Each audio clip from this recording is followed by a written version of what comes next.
అంటే సమాజం పాడైపోయింది. పాడైపోయినట్టు సమాజంలో మనకి ఇచ్చినటువంటి బహుమానాలను మనం ఏం చేసుకోవాలి?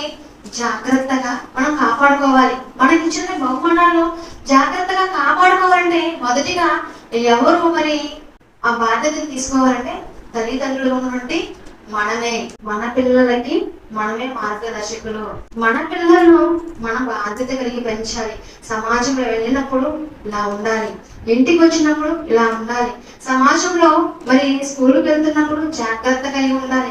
ఎవరితో ఎలా మాట్లాడాలో, ఎలా నడుచుకోవాలో మనం జాగ్రత్తలు నేర్చి పంపించాలి.